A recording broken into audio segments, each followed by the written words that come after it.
Muy buenas tardes, aquí desde Viena. Mi nombre es Karin Hibaum. Vamos a tener hoy una entrevista muy especial sobre el tema de la economía argentina. Tenemos a un invitado de mucha trayectoria, Domingo Cavallo, que nos va a contar su verdadera historia. Todas estas preguntas que tantos argentinos queremos saber y muchos que a medida que fuimos investigando más la historia argentina, la evolución económica, fuimos entendiendo muchísimas decisiones que se fueron tomando. Entonces, para conocer mejor nuestro país, despertar el porqué de tantas situaciones que estamos viviendo y cuáles fueron las consecuencias de ciertas decisiones, vamos a tener esta hermosa charla junto a mi compañero Marcelo Montes, politólogo internacionalista desde la ciudad de Villa María en Córdoba, Argentina. Buenas tardes a todos. Buenas tardes. Buenas tardes. Bueno, Domingo, yo tengo una pregunta que a mí me encantaría saber. ¿Cómo fue tu entrada a la economía y cómo te criaste? Porque leyendo sé que venís de una ciudad pequeña de San Francisco, en la provincia de Córdoba. Tu padre tenía una empresa de escobas, ¿verdad? ¿Vendía escobas? Sí, Sí. Y entonces, bueno, desde una humilde ciudad o pequeña y viniendo de de una familia con una empresa, ¿cómo comenzaste con tu idea de ser economista? A ver, contame un poco de tu historia infantil para conocerte más. bueno, San Francisco es una ciudad con mucha actividad económica, no solo agropecuaria y lechera, sino que en esa época también se había desarrollado mucho desde el punto de vista industrial, porque había habido una escuela de artes y oficios que había entrenado a mucha gente y los trabajadores argentinos y los pequeños empresarios argentinos eran muy creativos y yo me crié en ese ambiente, ¿no?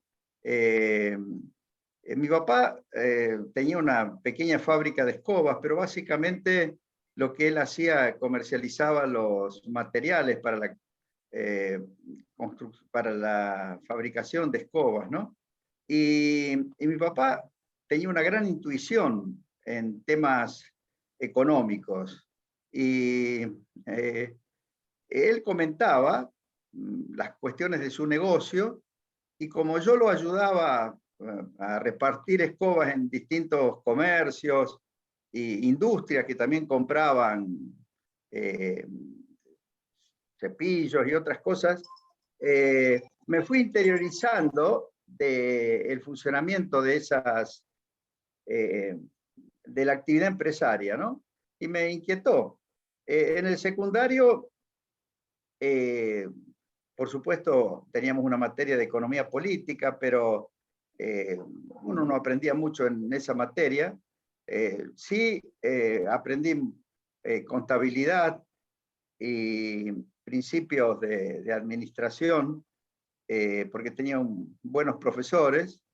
Y después fui a estudiar a Córdoba. En Córdoba no había una carrera independiente de economista, sino que era la carrera de contador público. Y luego uno hacía una licenciatura en ciencias económicas, donde básicamente se estudiaba economía, ¿no?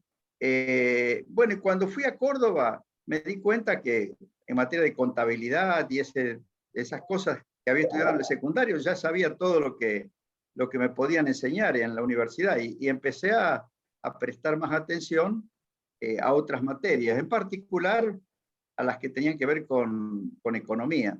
Y en esa época a mí me gustaba leer y encontré un libro, el libro de Alberdi, el, eh, el sistema, la organización económica y presupuestaria, creo que se llama, de la Confederación Argentina, ¿no? Que es un libro complementario de bases de Alberdi. Y lo leí, pero no encontré una gran relación con la teoría económica que estudiábamos en la facultad, ¿no? Pero también encontré un libro de principios de economía de Raymond Barre, de un autor francés que después fue primer ministro de Francia, y tenía unos primeros capítulos sobre un tema que no aparecían en los libros de origen americano, que era las formas de organización económica. Y ahí me di cuenta que de lo que hablaba Alberdi era de la organización de la economía, no de determinadas formas de hacer política económica. Y entonces me empecé a inquietar por entender bien estos conceptos de organización económica. Bueno, después hice la licenciatura en economía, yo me recibí muy joven y hice el doctorado en ciencias económicas en Córdoba, pero básicamente en esa época yo me dedicaba mucho a la parte de matemáticas, estadísticas, econometría, porque me resultaba muy fácil y avancé rápido, incluso hice una tesis doctoral sobre un tema de econometría. Pero ya también muy joven empecé a trabajar y empecé a trabajar en temas de planificación económica en la provincia de Córdoba, ¿no? Y ahí me di cuenta que en realidad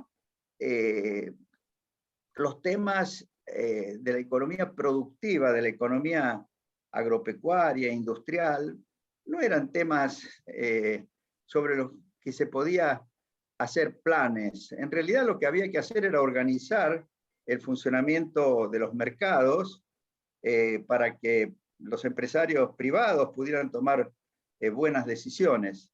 Y que todo el tema de la planificación había que aplicarlo al sector público, ¿no? Comenzando con la buena presupuestación del sector público. Después me invitaron a ser miembro del directorio del Banco de la Provincia de Córdoba y enseguida me nombraron vicepresidente ejecutivo. Yo era muy joven, tenía 24 años, y ahí empecé a entender bien el funcionamiento del sistema crediticio, del sistema bancario, pero no funcionaba ningún mercado de capitales, ni siquiera un mercado de letras. Recién se estaba creando un mercado que se llamaba de aceptaciones bancarias, porque todo estaba controlado, las tasas de interés estaban controladas, el crédito se asignaba discrecionalmente, y yo ahí me di cuenta que ese sistema financiero no contribuía a resolver los problemas de las empresas y de la economía. Y además empecé a tomar conciencia de todas las dificultades que creaba la inflación en la economía, ¿no? A esa altura, yo tenía 28 años, me di cuenta que yo necesitaba más entrenamiento en economía, ¿no? Y entonces empecé a buscar de ir a estudiar a los Estados Unidos. Me admitieron en Chicago y en Harvard. Yo elegí Harvard. ¿En la Y Universidad Loyola de Chicago?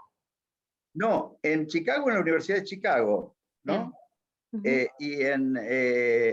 Pero yo había muchos cordobeses que habían ido a la Universidad de Chicago, había muchos que habían estudiado en Chicago, en Argentina, pero no tantos que hubieran estudiado en Harvard. Y yo fui a estudiar allá a Harvard. Yo ya estaba casado y tenía una hija, Sonita, la que es coautora conmigo del libro Historia Económica de la Argentina. Ella tenía un año. Y estuve 3 años en Harvard.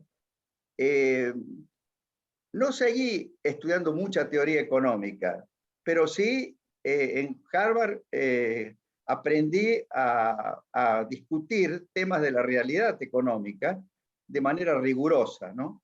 Y tuve mucha suerte porque yo venía con la experiencia de fenómenos de inflación y estanflación en Argentina, que había muchos años de experiencia, 30, 40 años a esa altura, y en Europa y en Estados Unidos se había desatado la crisis estanflacionaria de los 70, que atribuían básicamente a los shocks petroleros que habían producido un efecto por el lado de la oferta.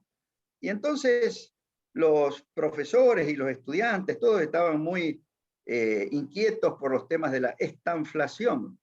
Y yo tenía experiencia de Argentina, así que yo desperté mucho interés por parte de otros estudiantes. Algunos compañeros míos eran, por ejemplo, después tuvieron roles muy importantes en los Estados Unidos o en otros países de América Latina. Uno de los compañeros era Larry Summers, otro de los compañeros que estaba en MIT y era Paul Krugman, también Jeffrey Sachs, y latinoamericanos como Pedro Aspe, que fue el que implementó las reformas en México con Carlos Salinas, Eduardo Aninat, que fue Sebastián Piñera, el actual presidente de Chile. O sea que en ese periodo yo no solo aprendí a analizar los problemas económicos de la realidad de manera más rigurosa y a discutir con distintas opiniones sobre cada uno de los temas, sino que conocí a gente que iba a ser muy importante en el mundo, en otros países de América Latina, y con los que yo iba a interactuar en el futuro. En ese momento yo no sabía, pero obviamente que fue muy importante para mi tarea, ¿no? Y ahí conocí además a un profesor que era de la Universidad Hebrea y de la Universidad de Chicago, y que estaba como profesor visitante en Harvard, Jair Mundlach, que era profesor de economía agraria, era el discípulo de Teodoro Schultz, que es a quien le dieron un premio como economista agrario, el único premio Nobel, digamos que era un economista agrario, ¿no?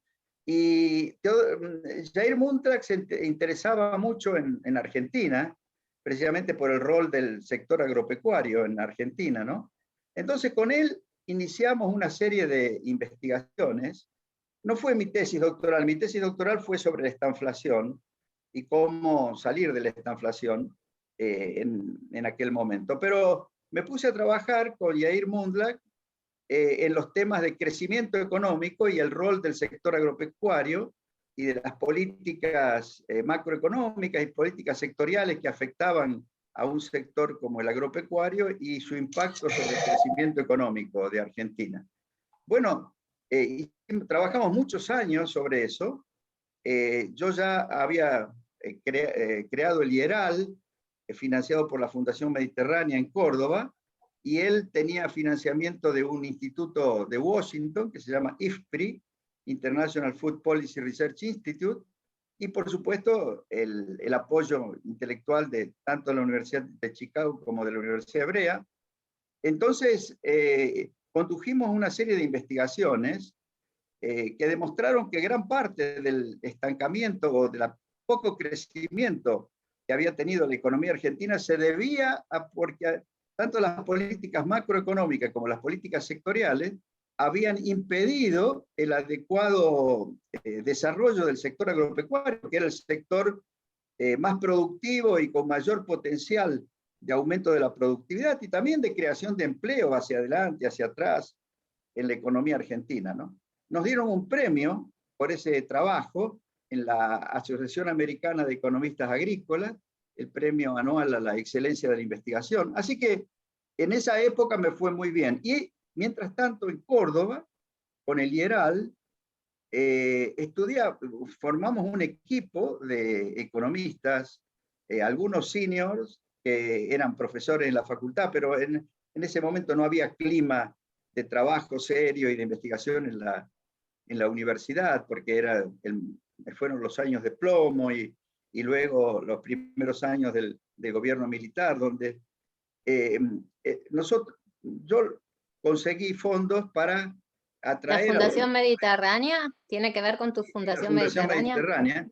Bueno, eso también fue una gran suerte porque Córdoba contaba y cuenta con empresarios que no son lobistas, que no son buscadores de prebendas y de privilegios o de protecciones, sino que empresarios que lo que quieren es hacer valer su capacidad creativa, ¿no?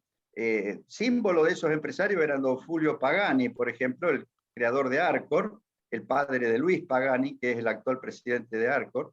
Era don Adrián Urquía, el padre de los muchachos Urquía de General Dehesa, otro muy buen empresario, y sobre todo Piero Astori, un italiano que muy creativo, que estaba muy entusiasmado por la posibilidad de progreso de la Argentina. Él se había venido de Italia al terminar la Segunda Guerra Mundial, y él tenía muchas expectativas respecto de Argentina y obviamente no se habían realizado, y quería contribuir a que Argentina de una vez por todas volviera a crecer.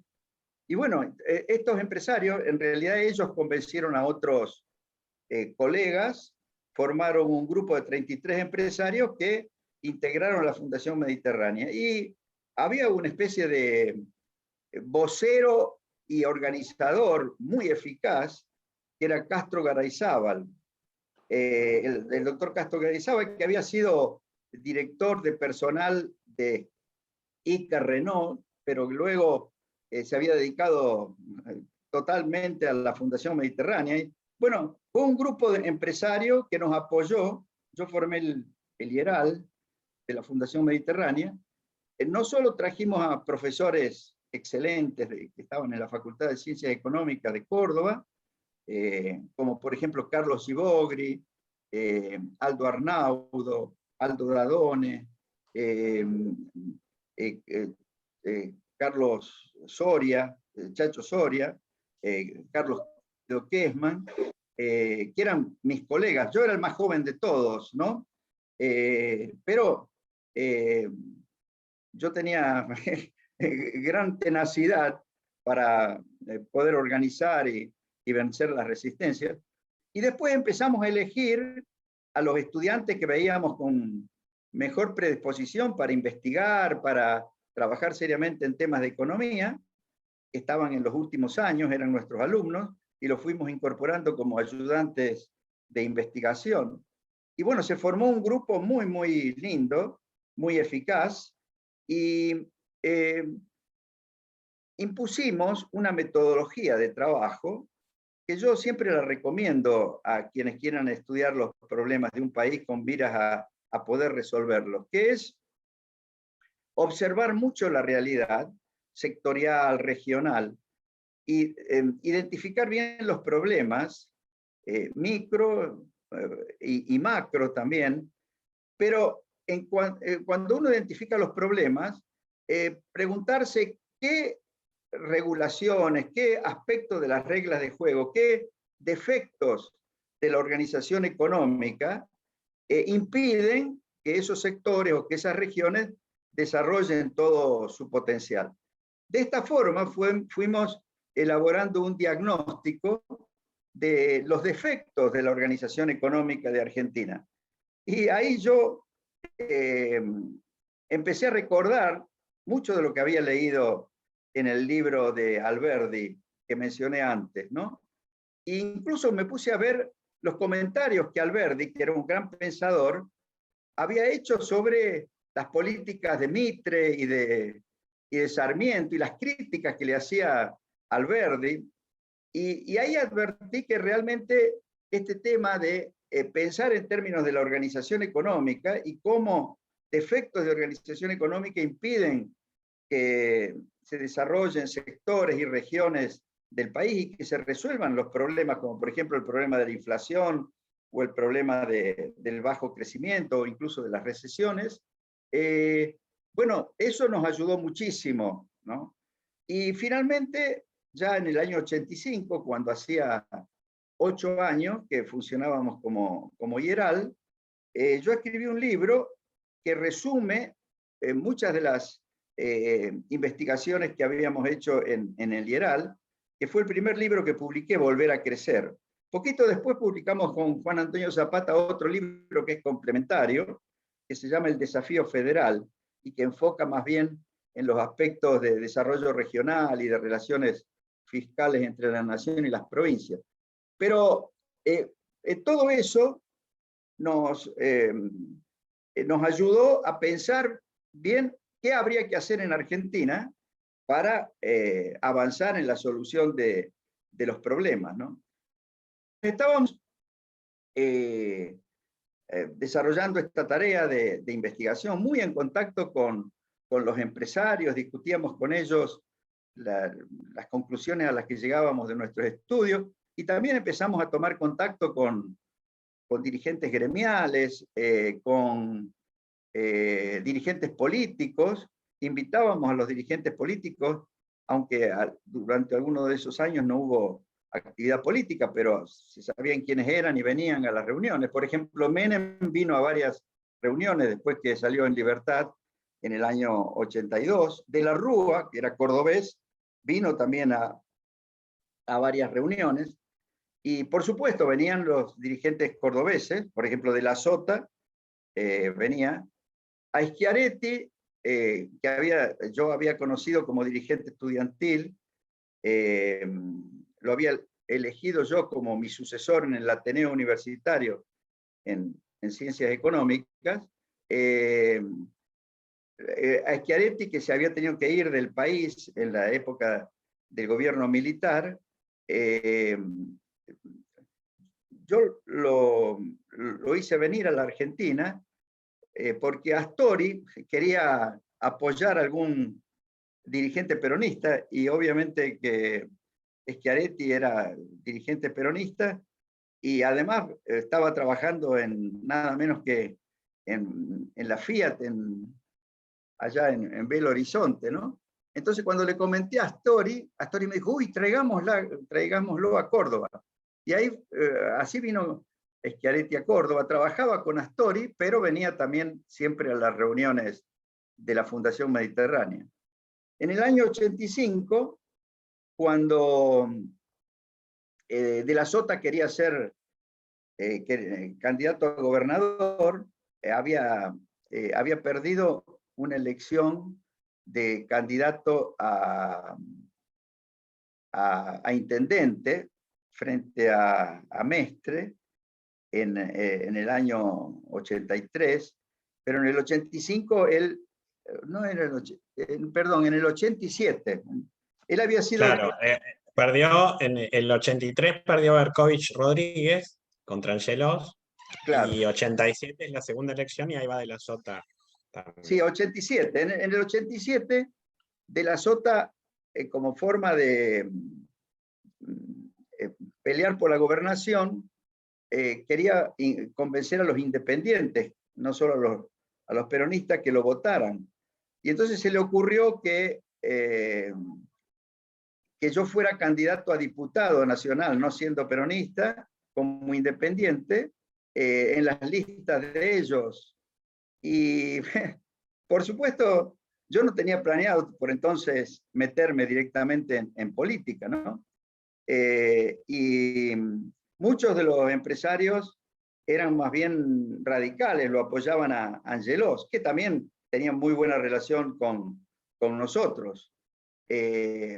Entonces, ahí para mí se me planteó un dilema, y prácticamente había decidido no meterme, ¿no?, en política. Pero me invitaron a una reunión en Italia, en el instituto, en el Instituto Aspen de Italia, que lo dirigía Gianni De Michelis, que era ministro del Trabajo, y resulta que en ese viaje me encontré con un ex compañero mío de Harvard, que era liberal como era yo, ¿no? Y estuvimos conversando mucho, y me contó que él era diputado comunista. Y yo le dije, ¿pero cómo? ¿Cómo es que sos diputado comunista? Bueno, dice, el comunismo italiano quiere cambiar de enfoque, no quiere seguir con las ideas que le mandan desde Rusia, desde la Unión Soviética, y me invitaron. Y yo pensé, puedo hacer una buena tarea reeducando en economía a los comunistas italianos, ¿no? Y por eso acepté, y él era diputado por el comunismo. Yo Te voy a pensé, interrumpir un minuto.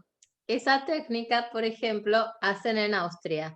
Eh, yo soy dirigente político del Freiheitliche Partei, de Jörg Haider, ¿sí? ajá, Entonces, ¿qué hacemos? Michael Ludwig, que es el alcalde, digamos, de Viena, por los socialistas, ¿qué hacen?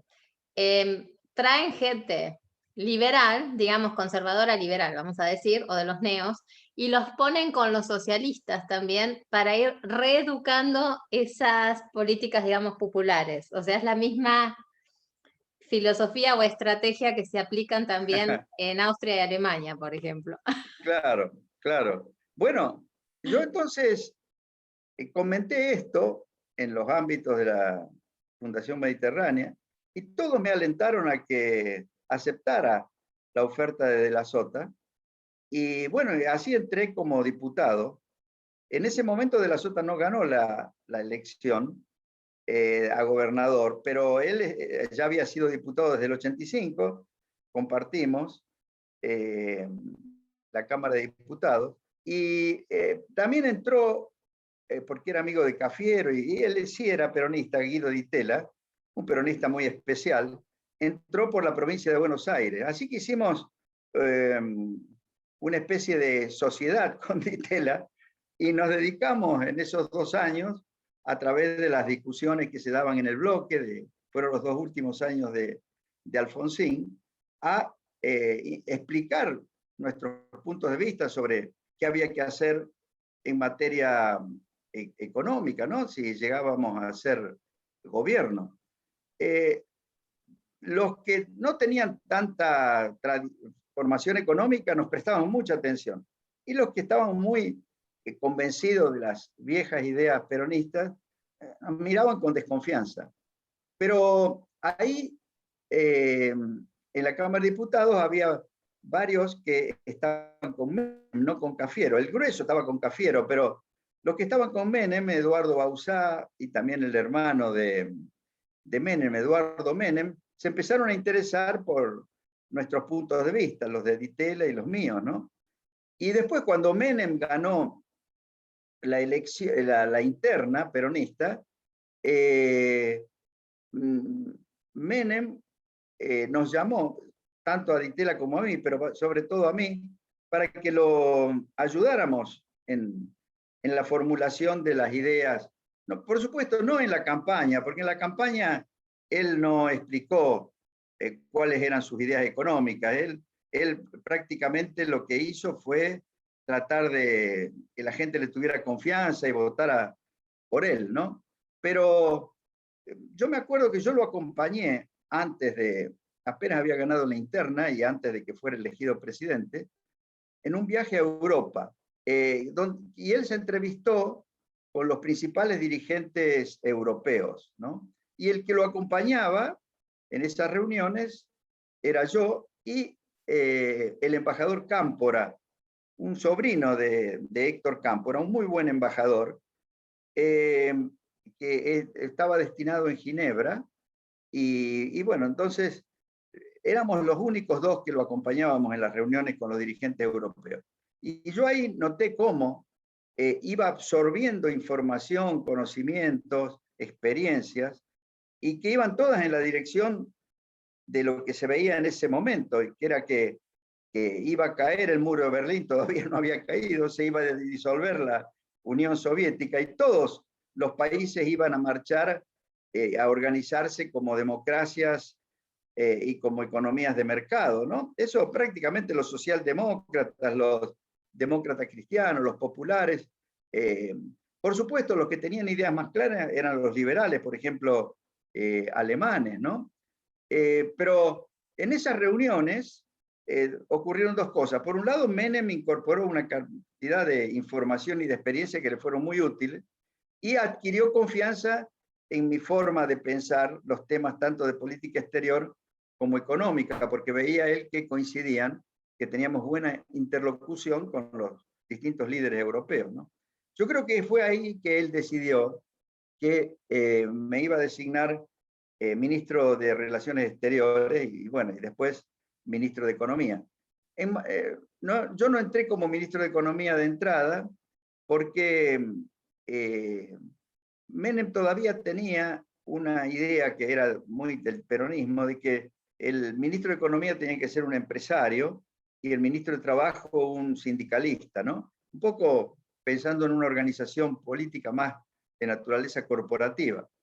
Y bueno, apareció el grupo Bungiborn que le dijo que iba a resolver los problemas y él se entusiasmó con eso y lo designó. Pero a mí me designó ministro de Relaciones Exteriores. Y para mí eso fue muy importante, porque la única forma que tiene un país que tiene muchos problemas de arrastre, de poder modificar las reglas de juego y organizarse es tratar de insertarse en el mundo que avanza, en el mundo que está mejor organizado que el país en el cual uno tiene que actuar y conseguir los apoyos, ¿no? para poder avanzar. Y por supuesto también para poder inspirar confianza. Y entonces ese periodo de canciller fue muy importante para mí.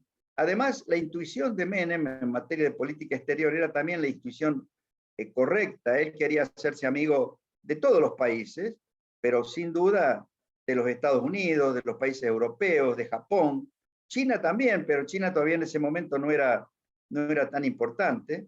Y además se produjo ahí la caída del muro de Berlín y finalmente la disolución de la Unión Soviética. Ya Gorbachev había, con la perestroika y el glasnost, había empezado a modificar los puntos de vista del comunismo, digamos así. Y todo eso nos ayudó mucho. Además, yo tenía varios de los que habían sido compañeros míos en Harvard, estaban en funciones de responsabilidad. Por ejemplo, Pedro Aspe en México era ministro, y Larry Summers jugaba un rol muy importante. Y además había un pensador, pensador en el sentido de que pensaban muy bien los temas económicos, ¿no? Stanley Fischer, que jugaba roles importantes también en el organismo, además de ser profesor de MIT, y Rudiger Dombusch, que fue otro mentor mío y que apoyó todas las políticas, ¿no? Que fue fundamental para mí. Y Jair Mundlach, el que había trabajado conmigo en los temas de desarrollo agropecuario y crecimiento de la economía también. Él me hacía propaganda en la Universidad de Chicago, donde él enseñaba. Y los profesores de la Universidad de Chicago, varios muy importantes, como Bob Lucas, como Gary Becker, etcétera, eran entusiastas. Bueno, por supuesto, estaban los que más se habían ocupado de América Latina, que eran los que habían asesorado a los Chicago Boys chilenos, ¿no? Que se entusiasmaron mucho con lo que nosotros estábamos haciendo en Argentina. Máxime que en aquel momento las reformas de mercado las había impuesto un gobierno dictatorial y ahora en Argentina estábamos impulsando esas mismas reformas, pero desde un gobierno democrático y con plena vigencia de las libertades individuales y políticas y libertad de prensa. En fin, fue un periodo muy bueno. Yo estoy... por supuesto, después yo pasé al Ministerio de Economía. Te quiero interrumpir un minutito antes de que empieces al Ministerio de Economía. En el año 94 había venido Menem a Europa, ¿sí? Que había sido recibido en Austria, y yo tuve el honor de recibirlo en nombre del gobierno austríaco y acompañarlo a diferentes y traducirlo a diferentes eventos. En ese entonces tuvo una reunión con quien era Víctor Klima. Víctor Klima, por esa unión y esa conexión que tuvo en ese momento con Víctor Klima, fue después Víctor Klima nombrado como presidente de la empresa Volkswagen en Argentina, que vos seguramente lo conocés. Sí, Entonces, sí. ¿Por qué repito esto? Por la importancia de que me gustaría, nosotros tenemos con Marcelo un programa que se llama Argentine Wake Up, despertar.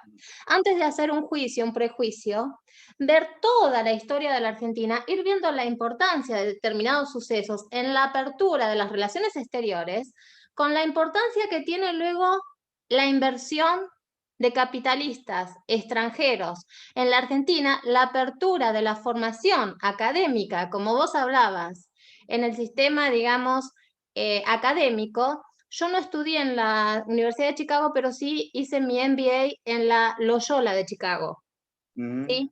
Que tuvimos muchas materias en común. Entonces, ¿qué pasa?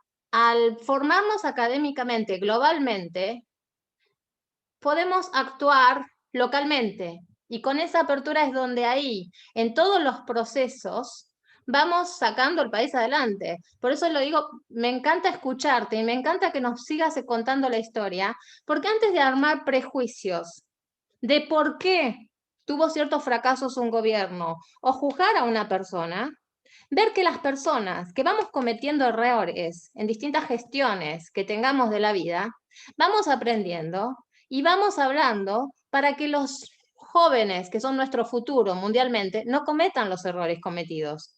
Y que tanto un país que tuvo tantos fracasos como es la Argentina, y porque los argentinos somos muy ansiosos, muy impulsivos, entonces no damos tiempo a ese proceso, y que ese proceso significa la apertura global del comercio exterior, la apertura de las relaciones exteriores, la apertura en la educación, como hoy en la Argentina, de traer equipos, digamos, de profesores del exterior con distintas culturas para poder entender cuáles son las estrategias que se van implementando. Entonces me encanta escucharte, quería darte esta opinión y te seguimos escuchando en toda tu trayectoria. Te dejo toda la palabra y te dejamos hablar, porque la Bueno, ronda, encantadas. yo siempre Sí. promoví que los... Déjeme, Domingo, hacer un mini comentario acoplado a lo que dice Karin. Yo soy testigo, pues bueno, en el mundo diplomático, ahora estoy vinculado al CARI hace ya algunos años, y en el mundo diplomático, incluso tengo algunos amigos que han pasado por el ISEN y han hecho la carrera diplomática. En el mundo diplomático ponderan mucho esos 2 años de usted como canciller, que es una labor relativamente poco conocida o opacada por el paso como ministro de Economía, ¿no es cierto? Porque la gran preocupación de los argentinos, como dice Karin, tan ansioso y tan impulsivo, es todo ese periodo de la convertibilidad. Pero el periodo de usted en la gestión, sin haber tenido, supongo, conocimientos profesionales, toda su carrera fue como economista, como contador, bueno, me refiero a la gestión al frente Cancillería, no solamente abriendo mercados y demás, sino toda la cuestión de la gestión de los recursos humanos, que usted sabe muy bien, la Cancillería Argentina siempre ha estado muy partidizada, muy politizada, los nombramientos fueron muy discrecionales, y usted se encargó, insisto, sin conocer tanto desde adentro todo el paño diplomático, que es casi una corporación, la gran gestión de nombrar a la gente en los lugares correctos, generar los destinos correctos, apropiados, sin politización. Eso realmente es muy poco conocido, y bueno, yo lo conozco indirectamente a través de mis ex compañeros y demás. Así que quería resaltar eso, acoplado a lo que decía Karin, ¿no? Sí, sí. Lo primero que hice yo cuando fui designado canciller fue interiorizarme de los temas, y yo había desarrollado una amistad con Lucio García del Solar, porque justamente cuando a mí me nombraron presidente del Banco Central en un periodo muy corto después de la guerra de Malvinas, justamente ahí también lo nombraron a Lucio García del Solar embajador en los Estados Unidos, eh, propuesto precisamente por el radicalismo, porque él era un hombre muy vinculado al radicalismo, y ya en ese momento se pensaba en la salida democrática y se empezaron a nombrar embajadores. Él había sido embajador, pero había sido despedido de la Cancillería y se reincorporó. Era un gran embajador, Lucio García del Solar. Y yo, que lo conocí ahí en oportunidad mi paso por el Banco Central, después seguí conversando con él, y él era el principal asesor de Caputo, ¿no? Cuando a mí me designaron, a mí me designó canciller, la primera vez que fui al edificio del Ministerio de Relaciones Exteriores, me llegué hasta la oficina de Lucio García del Solar, y él estaba juntando los papeles como para irse. Yo le dije, no, vos no te vas a ir, me vas a ayudar a mí ahora, así como lo ayudaste a Caputo. Y eso fue fundamental para mí. Yo lo designé jefe de una institución que estaba creada en la Ley del Servicio Exterior, pero que no funcionaba, que era el Consejo de Embajadores, y a los embajadores más antiguos y más prestigiosos los pusimos como miembros de ese consejo, y yo realmente les presté atención. Además, la que había sido la última canciller de Alfonsín, una muy buena embajadora, Ruiz Cerruti, ella la había reemplazado Caputo cuando se produjo ahí un cambio de gabinete. Ruiz Cerruti me ofreció también todo su apoyo. Yo la hice nombrar embajadora en Suiza, que llevaba adelante, porque así como los brasileros llevaban adelante los negocios nuestros en Inglaterra, en Londres, Suiza llevaba los negocios de los ingleses en Argentina, y como pensábamos en terminar con el conflicto del Atlántico Sur y buscar un arreglo con los ingleses, era importante tener, por ejemplo, a Ruiz Cerruti allá en Suiza. Ella, que había estado haciendo algunas gestiones, es la que había redactado ese famoso paraguas de soberanía para proponérselo a Margaret Thatcher como una forma de poder hablar sin afectar los derechos que cada uno tenía sobre las Islas Malvinas, pero al gobierno de Alfonsín, Margaret Thatcher le había rechazado cualquier propuesta de negociación. Yo me enteré por qué le había rechazado. Me enteré a través de los brasileros que representaban nuestros negocios. Resulta que la Armada argentina emitía unas suertes de amenazas cuando se arrimaban a lo que se llamaba la zona de exclusión los barcos ingleses, y era eso. Y Margaret Thatcher había pedido que dejaran de hacer esas amenazas. Y el doctor Alfonsín no había logrado que la Armada cambiara esa forma de actuar, ¿no? Entonces, cuando yo le comenté a Menem que este había sido el factor por el cual no habían podido avanzar en el gobierno de Alfonsín, Menem de inmediato lo llamó al comandante en jefe de la Armada y le dijo, dejan de emitir esas, se llamaban Navadal, eran unos mensajes menos amenazantes. Y el almirante Ferrer, que era el jefe de la Armada, se cuadró, dijo, cumplo la orden, y cumplió. Y entonces, claro, en Inglaterra se dieron cuenta que en realidad en el Reino Unido, Margaret Thatcher se dio cuenta que Menem realmente controlaba las Fuerzas Armadas, algo que ella pensaba que no ocurría en el gobierno del doctor Alfonsín. Y a partir de ahí yo pude empezar las conversaciones con el que en ese momento era el ministro de Relaciones Exteriores británico, John Major, que después fue primer ministro, la reemplazó a Margaret Thatcher. Y ahí, bueno, pudimos avanzar en esta negociación que fue clave, porque era muy difícil normalizar la relación con Europa, siendo que teníamos falta de relaciones exteriores y todavía estábamos en conflicto con el Reino Unido, ¿no? Todo eso nos ayudó mucho y, por supuesto, yo me valí de la estructura de la Cancillería y, por supuesto, también de mi propio juicio y, sobre todo, de la intuición muy buena que en esa materia tenía Menem, ¿no?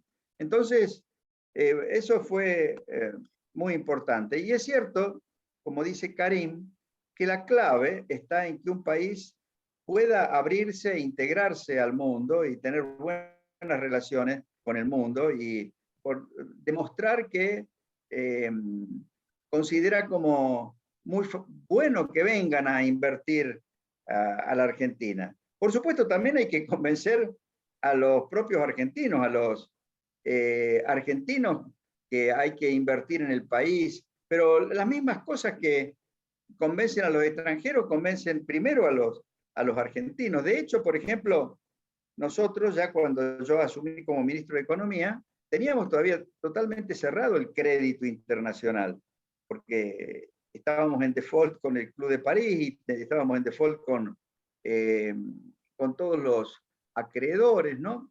Y recién en el año 93, con el plan Brady y con una negociación muy bien hecha con el Club de París que hizo Horacio Liendo, salimos de esos defaults, ¿no?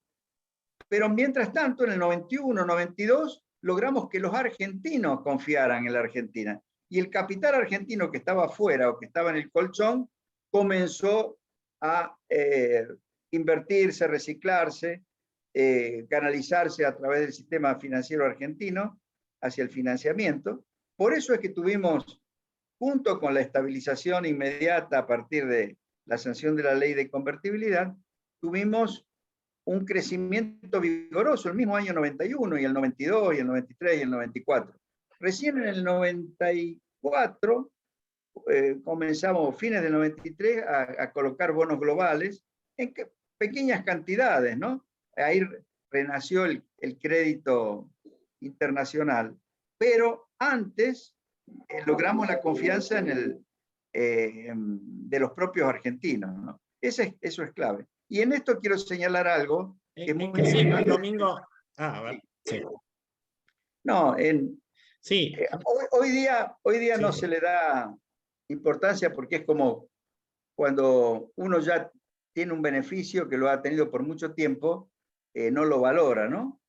O se olvida de que antes de tenerlo era un desastre. Pero uno de los temas centrales de la Fundación Mediterránea fue la transformación del sector agropecuario, la recuperación del vigor del sector agropecuario y de las agroindustrias, que eso tenía que ver con las investigaciones que habíamos hecho con Jair Mundlach. Entonces nosotros ahí, por ejemplo, apenas lanzamos la ley de convertibilidad, el mismo día eliminamos todas las retenciones a las exportaciones.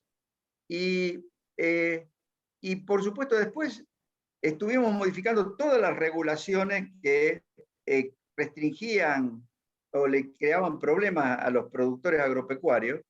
Y por supuesto, derogamos la Junta Nacional de Granos, privatizamos los elevadores, promovimos la privatización de los puertos y alentamos la construcción de puertos privados y sobre todo produjimos llevamos adelante la concesión para el dragado del río Paraná. Todo eso significó que para el productor agropecuario prácticamente se duplicara el porcentaje del precio del producto que recibía, porque antes entre lo que le quitaban por las retenciones, más todos los costos, sobrecostos que le imponían esas regulaciones y esos malos servicios, prácticamente lo destruían al productor agropecuario.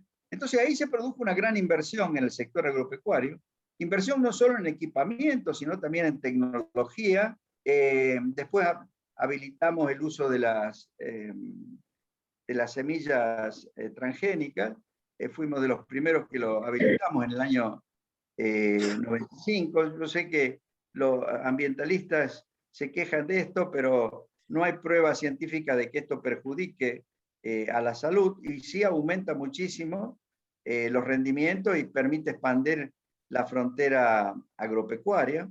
Y bueno, por eso pasamos de 30 millones de toneladas de grano a los 130 millones que tenemos ahora, ¿no? Y todo eso fue muy importante para el desarrollo, sobre todo del interior del país, y por supuesto también para la generación de divisas, etcétera. Pero es lamentable ver que poco a poco se va dando vuelta todo eso, ¿no? Bueno, se reinstalaron las retenciones agropecuarias, se están aprobando, se han venido aprobando regulaciones que impiden el buen desarrollo del sector, como fueron en su momento la prohibición o los cupos para exportación de trigo, de maíz y de carne, que ahora los han reinstalado, y ahora quieren estatizar el dragado del Paraná y los puertos, y sale un tipo como Claudio Lozano, que es director en el Banco Nación, o como esta mujer Vallejos, que prácticamente lo que quieren es estatizar todo el comercio exterior. Eso significa volver a la pésima organización económica que teníamos antes de la transformación desde los 90, ¿no? En fin, son muchas las cosas que logramos hacer. Muchos dicen que se destruyó esto. Está clarísimo. Ahí lo interrumpo nada más en la cuestión en qué se falló, digamos. Cuestión política. Esto a través de los distintos webinars, uno de ellos con mi amigo Julio Nieto acá, bueno, lo ha hablado muchísimas veces. Pero simplemente para sintetizar y ya ir al presente, incluso pasar por su carrera política ya con Acción por la República, si tiene que atribuir alguna responsabilidad, no sobre Menem, porque ya está, ya es el pasado, pero digamos, ¿cuánto esa puja entre Menem y Duhalde terminó lesionando el rumbo político de la convertibilidad? Más allá de lo que pudo haber sido también algún error técnico, el sobregasto de las provincias, ¿no? El déficit fiscal, que ya no le atañen a usted porque usted dejó en el 96. Eso también hay que dejarlo claro. Si hay alguna responsabilidad económica, le corresponde al dúo Roque Fernández, Carlos Rodríguez, digamos, esto en la interna liberal, ¿no? Pero, ¿cuánto tiene que ver esa puja Menem-Duhalde? Ese pacto Olivos, esa reforma de la Constitución del 94, ¿cuánto para usted tiene algo que ver? Y después, dos preguntitas sobre dos sectores. Karin le va a hacer una sobre Chabrán, digamos, ¿no? Y yo le voy a hacer una sobre los laboratorios nacionales, porque yo me acuerdo muy bien sobre la ley de patentes y toda la lucha que hubo de alguna forma contra los laboratorios nacionales. Esto a colación del presente, ¿no? El presente, los Hugo Sigman, todos estos señores que, bueno, han lucrado mucho y que lamentablemente están oscurecidos por los medios de comunicación argentinos durante tanto tiempo. Nos gustaría preguntarle sobre esos dos sectores, pero primero la responsabilidad política de a quién le cabe, digamos, en parte el fracaso, digamos, de esa convertibilidad que muchos argentinos, faltando meses para la crisis del 2001, muchos argentinos, el 80%, hay encuestas, lo dice Gerardo Drogué, por ejemplo, el 80% de los argentinos queríamos que continuara la convertibilidad. Bueno, el principal responsable de la crisis del 2001 y la tragedia del 2002 es Eduardo Duhalde. Eduardo Duhalde, lamentablemente apoyado por Raúl Alfonsín y por supuesto empujado o lobeado por Ignacio de Mendiguren y todos los intereses que Ignacio de Mendiguren representaba en ese momento, ¿no? Que eran los intereses de los que estaban endeudados en dólares y que querían la denominada pesificación. Eso era lo que buscaban, ¿no? Para que se le licuaran los pasivos, no importaba si era a costa de los ahorristas, de los acreedores, de quien fuera, ¿no? Pero el problema, lo que se llama el fracaso de la convertibilidad no es el fracaso de la convertibilidad, es el fracaso del gasto excesivo en las provincias, pero básicamente en una provincia, en la provincia de Buenos Aires, que estaba gobernada precisamente por Duhalde, hasta el momento en que él decidió candidatearse como presidente. Lamentablemente, ahí la interna fue con el propio Menem. Si Menem no hubiera sido candidato, posiblemente él tendría que haber hecho interna con Palito Ortega, que en realidad era, en mi opinión, un dirigente mucho más sensato que que Duhalde, o con el otro que era también, tenía muy buena imagen y era un hombre muy sensato, el que fue 2 veces gobernador de Santa Fe, Carlos Reutemann, ¿no? Que lamentablemente en este momento está muy enfermo, pero que era un hombre que muy bien podría haber sido un presidente de la Argentina. Yo también podría haber sido presidente de la Argentina para continuar lo que se había logrado en el gobierno de Menem. Pero bueno, el que tenía la estructura política y el financiamiento era Duhalde. Duhalde es un hombre muy poco inteligente, en mi opinión, así como yo destaco la inteligencia y la intuición de Menem. Debo decir que Duhalde me parece muy poco inteligente y nada intuitivo. Sí, es un hombre bueno, ¿no? Yo no lo critico desde el punto de vista moral, ¿no? Es un hombre que tiene buenas intenciones, pero no tenía estatura para ser presidente. Y él había manejado muy mal la provincia de Buenos Aires. La provincia de Buenos Aires había aumentado muchísimo el gasto y había incurrido en un gran déficit y se había valido del Banco de la Provincia de Buenos Aires para financiarlo y había emitido además los patacones, es decir, era una provincia. Córdoba también había emitido pero en Córdoba el mismo que había emitido no me acuerdo cómo se llamaban, los lecores, bueno, Mestre, al mismo tiempo, los Lecor, claro, Mestre emitió los Lecor y antes, todavía en la época de Angelós, se había endeudado mucho con el Banco Provincia de Córdoba, cuando todavía, pero sobre todo Mestre se propuso implementar una gran disciplina fiscal en Córdoba. No ocurrió lo mismo en Buenos Aires con Duhalde, ¿no? Entonces, ahí sí la competencia, el hecho de que Menem quiso la reelección también fue un factor negativo, porque Menem veía que Duhalde gastaba como loco y los otros gobernadores le decían, bueno, déjanos a nosotros hacer lo mismo y te vamos a dar apoyo.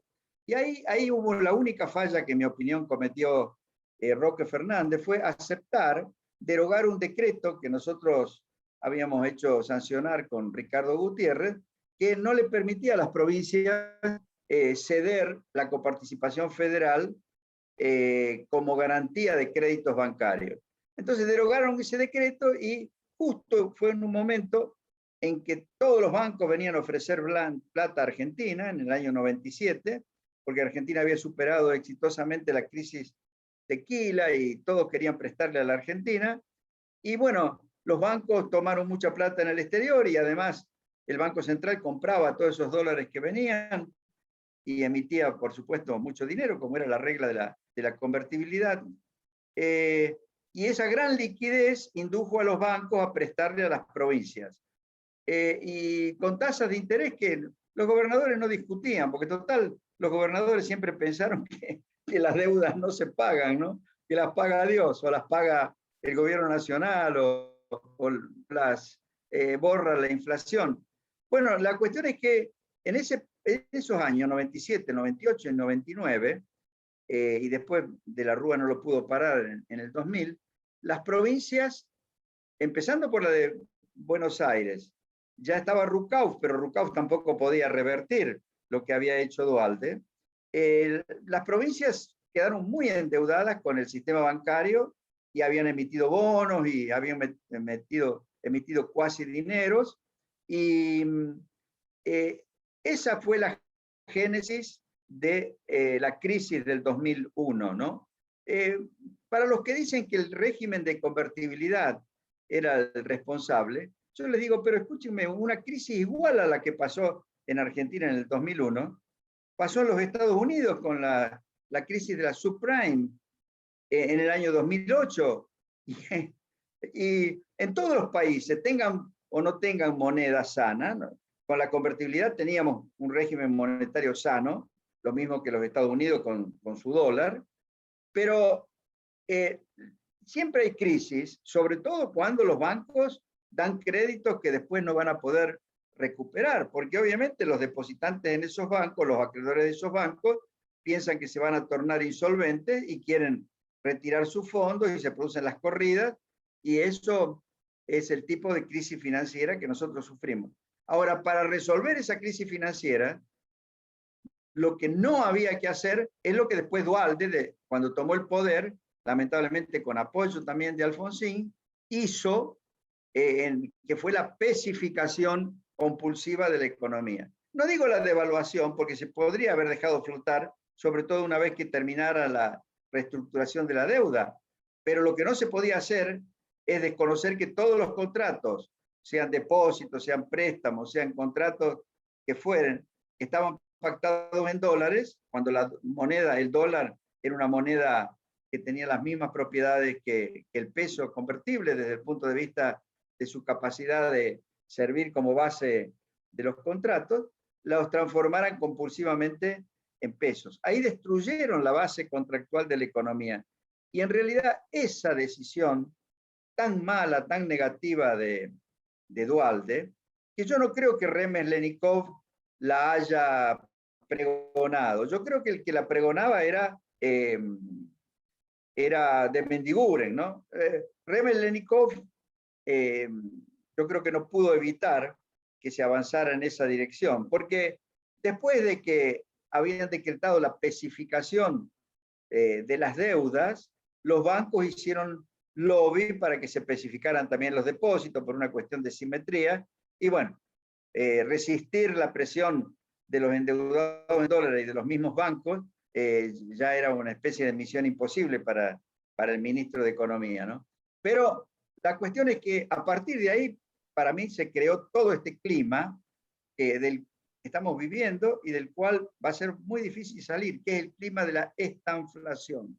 Porque, claro, a partir de ahí volvió la herramienta de la emisión monetaria a estar en manos del gobierno para financiar cualquier tipo de déficit o para dar subsidios al sector privado, para actividades de todo tipo. Y por supuesto, como eso genera inflación, después el gobierno trata de intervenir, controlando los cambios, controlando los precios, y la economía se empieza a enredar y se transforma en este pandemonio que es hoy, ¿no? En mi libro Volver a Crecer, yo utilicé una expresión muy buena de Adolfo Sturzenegger, que ya en ese entonces trabajaba con nosotros, el papá de Federico, y él decía, Argentina era un capitalismo sin mercado y un socialismo sin plan. Es decir, no teníamos ni siquiera el elemento organizador del mercado para la economía privada, ni el elemento organizador del plan o del presupuesto para la economía pública. Bueno, hoy estamos exactamente en esa situación nuevamente, ¿no? En fin, por eso... Domingo, ¿y la guerra contra estos sectores, contra los Yabran, contra los laboratorios nacionales, qué nos podría decir de eso? Bueno, son dos cosas diferentes. Yo no diría los Yabran. Yabran, que yo sepa, hubo uno solo, y él había sido contratado por la Fuerza Aérea para organizar un sistema de logística secreta para el proyecto Cóndor. Y alrededor de eso, él había organizado formas de que entraran dinero sin que quedaran registrados en el Banco Central, que entraran mercaderías sin que pasaran por la aduana, que entraran correspondencia y paquetes sin que tuviera posibilidad de ser examinados por la aduana, y servicios de correo y también servicios aeroportuarios, etcétera, que le daban a él la posibilidad de controlar muchas actividades de manera secreta, ¿no? Ese sistema, después él lo empezó a utilizar para todo tipo de operaciones non santas, ¿no? Y incluso se interesaron los sirios, el presidente de Siria, Hafez el-Assad, que tenía una especie de representante en Argentina, que era Alcázar, y yo creo que íbamos derecho a que fuéramos proveedores a nivel internacional de servicios para el narcotráfico, para el lavado de dinero, para el tráfico de armas, ¿no? Y por supuesto, yo cuando fui descubriendo la existencia de esta organización, me propuse utilizar el poder que yo tenía como ministro de Economía y también con el apoyo de Di Tella como ministro de Relaciones Exteriores para desmontar esto o abortar este sistema. Y Menem nunca me detuvo, al contrario, le parecía bien. Lo que pasa es que llegó un momento en que, bueno, por determinadas circunstancias, lo convencieron a Menem de que mi ataque a Yabran era una de las causas por las cuales habían ocurrido cosas en Argentina, inconvenientes para él y para los argentinos, y me empezaron, sin que Menem me lo dijera, dentro del mismo gobierno me empezaron a tratar de atacar y obligarme a que yo abandonara el desarme de esta estructura, ¿no? Y bueno, finalmente yo renuncié y obviamente ahí tuvimos mucha confrontación. Pero yo destaco una cosa de Menem. Él sin duda anteponía los intereses del país a cuestiones así personales. Me acuerdo que cuando ya estábamos muy enfrentados, porque yo había creado Acción por la República y le había hecho perder las elecciones en la capital federal y en la provincia de Buenos Aires, y me encaminaba a ser yo candidato a presidente, no porque tuviera chances de ganar, sino que mi idea era imitar a los alemanes, al Partido Liberal Alemán, que estaba siempre en el medio entre los socialdemócratas y los socialcristianos y podía formar gobierno con cualquiera de los dos, pero siempre tenía la herramienta de la política económica y de la política exterior, ¿no? A mí me gustaba ese sistema y yo pensaba con Acción por la República jugar el papel del Partido Liberal Alemán entre, digamos, el radicalismo por un lado y el peronismo por el otro, ¿no? Pero bueno, a pesar de que estábamos con Menem, en el año 98, cuando a mí me llaman de Rusia para que, pensando en que los podía ayudar frente a la crisis rusa en agosto del 98, y a Menem lo llama Clinton para invitarlo, una cosa excepcional que no había ocurrido nunca antes, a hablar ante la Asamblea del Fondo Monetario Internacional y del Banco Mundial en Washington, junto con él, y además nos incorporaban al grupo de los 20, un grupo en el cual no estaba, por ejemplo, España, pero sí entramos nosotros por, digamos, los méritos que habíamos acumulado tanto en política exterior como en política económica. Menem me llamó y me dijo, Mingo, mira, a mí me llama Clinton para ir a la asamblea del Fondo Monetario del Banco Mundial a hablar de nuestro éxito económico. A vos te llama Yeltsin por sugerencia de Camp de Sud para ayudar a los rusos. Mirá lo que hemos logrado juntos. Dice, no nos peleemos por cosas aquí de la Argentina. Él tuvo un gesto de grandeza. Yo estaba muy enfrentado con él en ese momento, ¿no?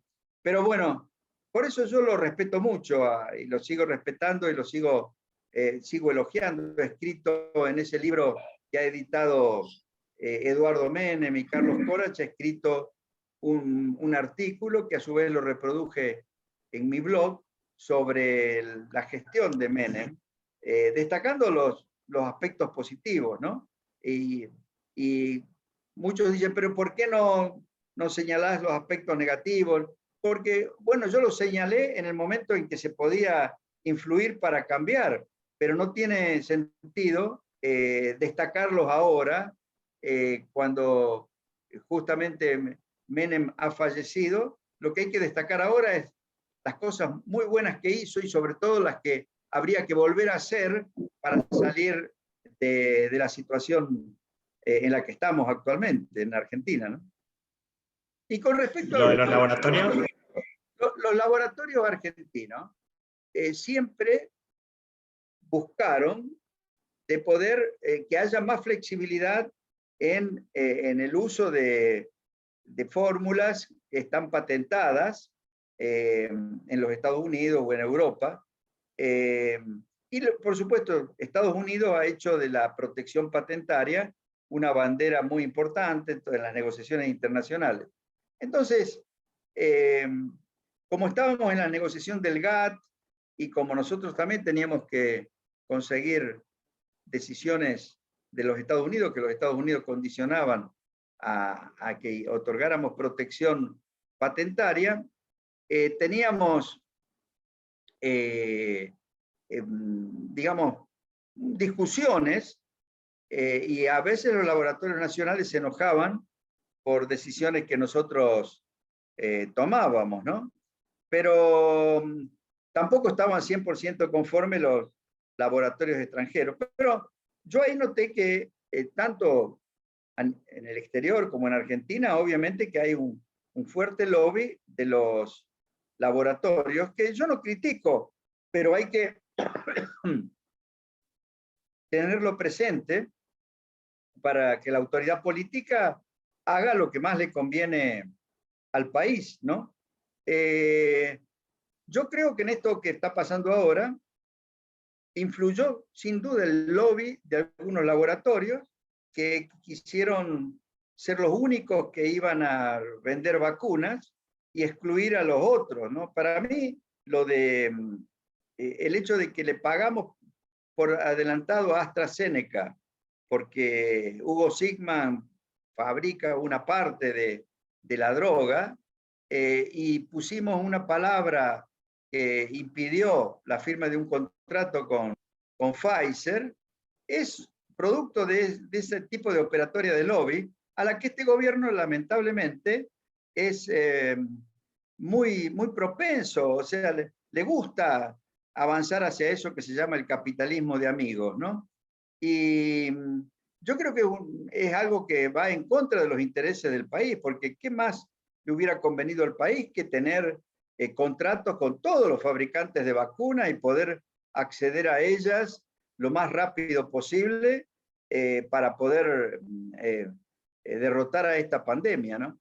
Pero bueno, ese proteccionismo de algunos intereses de laboratorios de Argentina es a costa, obviamente, como todos los proteccionismos, a costa de los usuarios.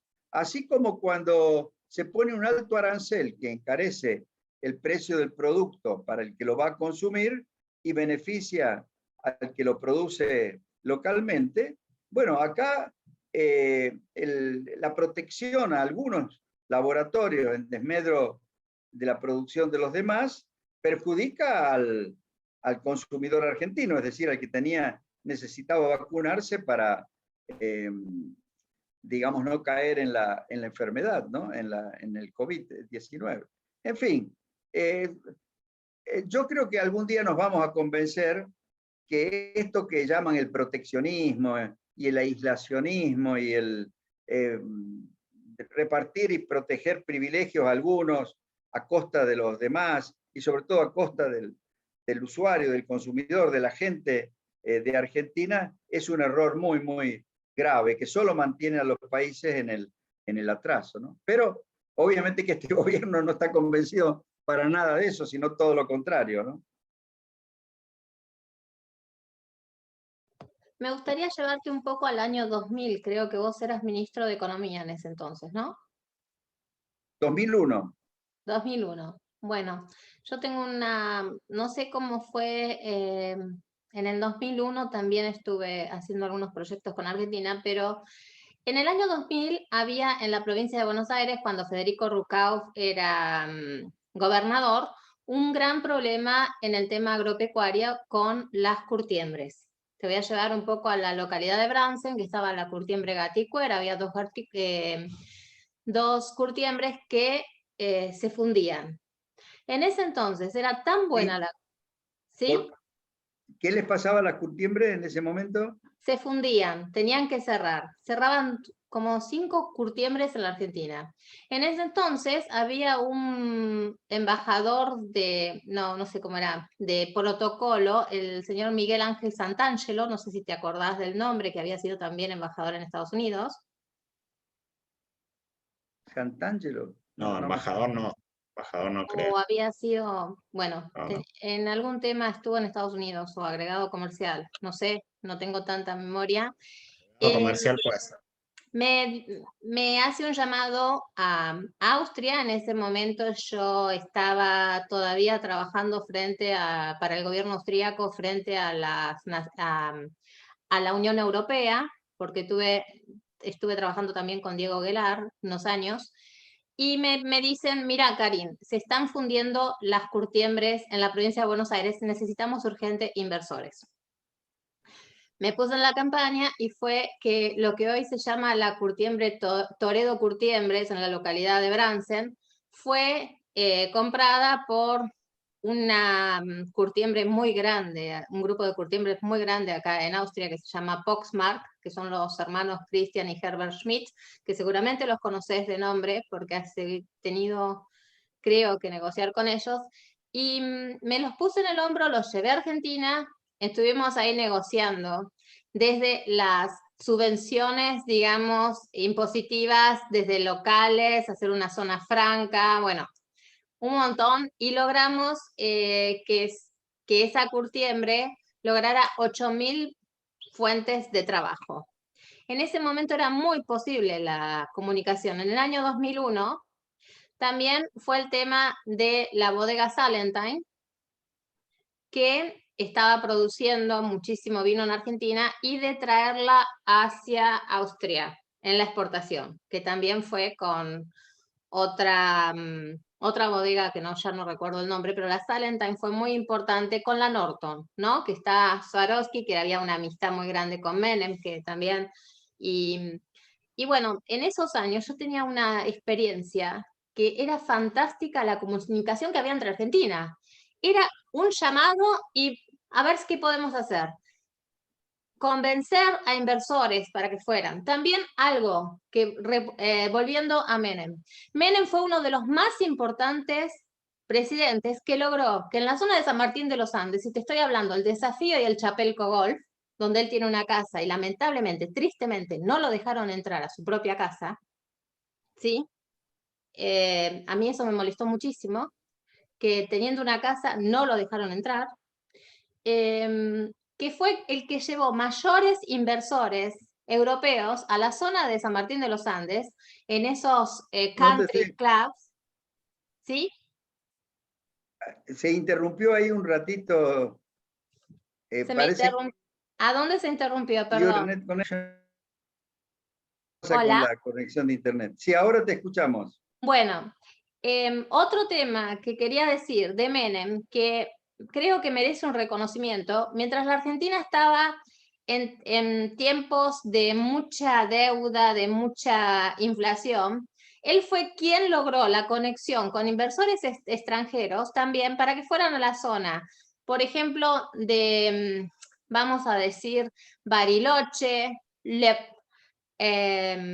también en Villa La Angostura, el Chapelco Golf en San Martín de los Andes, el Desafío, y que invirtieran en las casas, en los country clubs, ¿no? También tenemos a este golfista tan conocido, que ya no me acuerdo el nombre, pero que está en Inglaterra, y que representa muchas veces en el Chapelco Golf, y él mismo que tenía una casa en el Chapelco Golf, me acuerdo que era ir con su limita al Chapelco y al mismo padre no lo dejaban entrar. Pero el 90% de las inversiones que se hicieron así, ahí las llevó Menem, que hay muchos ciudadanos europeos.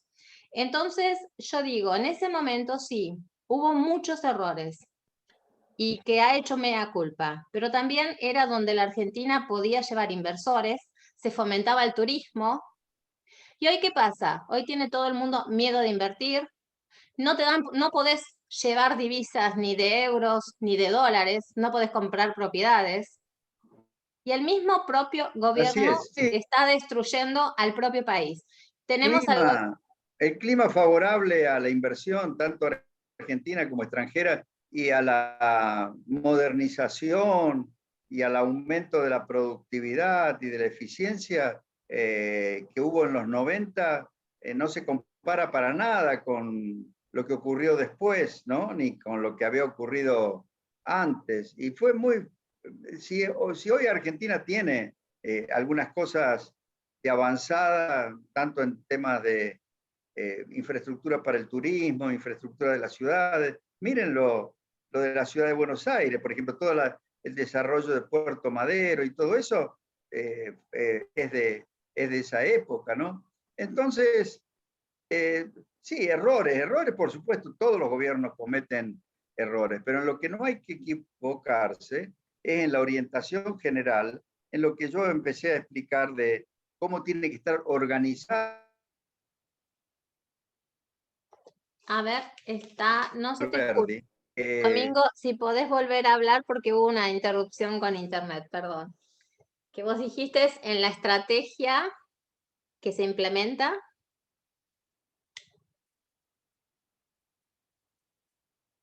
¿Está congelado o...? En la organización.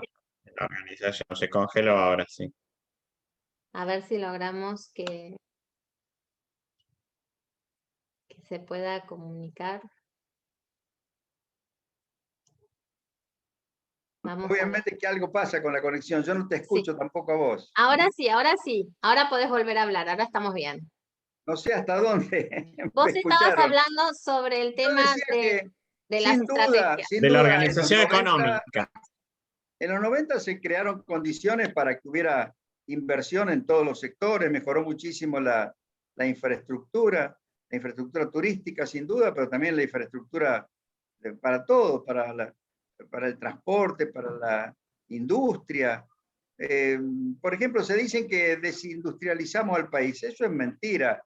Si uno mira, por ejemplo, las exportaciones de la década de los 90 comparada con las de las décadas anteriores y las décadas posteriores, una de las exportaciones que más aumentó fue la exportación de manufacturas de origen industrial, lo mismo que las energéticas. Porque se desarrolló la actividad industrial que tenía capacidad de exportar y por lo tanto de competir con el exterior. Y obviamente algunas industrias que habían sido sobreprotegidas y que no eran eficientes, tendieron a desaparecer, ¿no? Pero los países que tienen desarrollo industrial lo tienen en la medida en que son capaces de, con sus productos de industria, integrarse a las cadenas de valor globales y exportar al resto del mundo. Y de esa forma también pueden competir con la producción importada dentro de los mercados, ¿no? En fin, yo creo que fue una muy buena década y yo creo que para salir adelante en Argentina va a haber que volver a implementar reformas como aquellas, por supuesto adaptadas a las nuevas circunstancias, ¿no? Pero hasta que no tengamos una moneda sana y hasta que no estemos bien integrados a la economía mundial, no vamos a tener las inversiones eficientes capaces de aumentar la productividad y de hacer de que los argentinos dispongamos de más bienes y servicios para satisfacer las necesidades de nuestras familias, ¿no? En fin, pero yo diría que paremos aquí porque yo... Sí, no, estamos muy contentos, te Bueno, agradecemos muchísimo y ha sido un gran mensaje para los argentinos y para los jóvenes. bueno, Y yo estoy un poco cansado de hablar de mi propia historia, ¿no? Pero Sí. siempre trato de que sirva para reflexionar sobre los problemas del presente. Pero en general a los jóvenes lo que les recomiendo es que lean mis libros, sobre todo el último, Historia Económica de la Argentina, porque yo creo que la discusión en Argentina se está tornando demasiado ideológica y dogmatizada. Yo creo que hay que vincularla a la historia y a las experiencias que nos da la historia para pensar en reformas que sean factibles de llevarse a la práctica y que nos hagan avanzar hacia una mejor organización económica. Acá en Argentina no va a haber ninguna revolución, ni marxista, ni ultraliberal. Va a haber se va a ir reformando la realidad. Ojalá se vaya reformando en la dirección de una economía libre, bien organizada, ¿no? Pero tampoco hay que pensar que todo se va a poder hacer al mismo tiempo y que no va a quedar vestigio de la organización y de la realidad económica anterior. Yo creo que los procesos son más bien históricos, es decir, se van dando a lo largo del tiempo. Por eso yo insisto a los jóvenes que además de tener su ideología y su formación teórica, también estudien la historia, ¿no? Vean la historia. Por supuesto, hay un montón de narrativas de la historia, cada uno les cuenta un poco como para llevar agua para su molino ideológico, pero en el caso mío, yo trato de ser lo más objetivo posible y por eso recomiendo que lean mis libros. Bueno. Muchísimas gracias. Y ha sido un placer tenerte con nosotros, Domingo. Bueno, muy bien, Karim, muy bien, Marcelo. Hasta luego, muchas gracias. Saludos a todos. Gracias, Domingo. Gracias, hasta luego.